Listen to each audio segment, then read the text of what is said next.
Friends, morning எழுந்திரிச்ச உடனே நான் என்னோட குட்டி பால்கனி பார்ப்பேன். இன்னைக்கு என்ன பூத்திருக்கு, இன்னைக்கு என்ன புதுசாக இலை மொட்டு ஏதாவது விட்டுருக்கான்னு. இதில் என்னோட சின்ன தொட்டியில் என்ன வரும் சொல்லுங்க பார்க்கலாம். இந்த டொமேட்டோ இது காய்ச்சிருக்கிறது பார்த்தோன்னே எனக்கு அவ்வளவு சந்தோஷம்.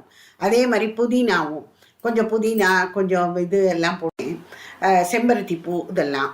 அதுக்கப்புறம் காய்கறி தான் அதெல்லாத்தையும் உட்காந்து எல்லாத்தையும் சார்ட் அவுட் பண்ணி அதுக்கப்புறம் அது என்ன சமையல் இன்னைக்குங்கிறத டிசைட் பண்ணுறது உண்டு. அது ரொம்ப பெரிய காரியம் அதனால அதை முதல்ல சார்ட் அவுட் பண்ணி வச்சேன். அது போகாதுன்னுட்டு ப்ரொவிஷன் வேறு எல்லாமே சேர்ந்து சில நாளைக்கு நம்மளை அட்டாக் பண்ணி விட்டுடும். அதனால் இதெல்லாம் அரிசி பருப்பு புளி வெல்லம்னு இதெல்லாத்தையும் எடுத்து பாட்டிலில் போட்டு இந்த வேலை போகாதுன்னு நான் நேற்றுக்கு ராத்திரியே என்ன பண்ணியிருந்தேன்னாக்க இந்த ட்ராவில் கொஞ்சம் க்ளீன் பண்ணணும்னு பண்ணி அதுக்குள்ளே இருந்த க்ராக்கரி செட்லாம் எடுத்து வெளியில் வச்சுருந்தேன்.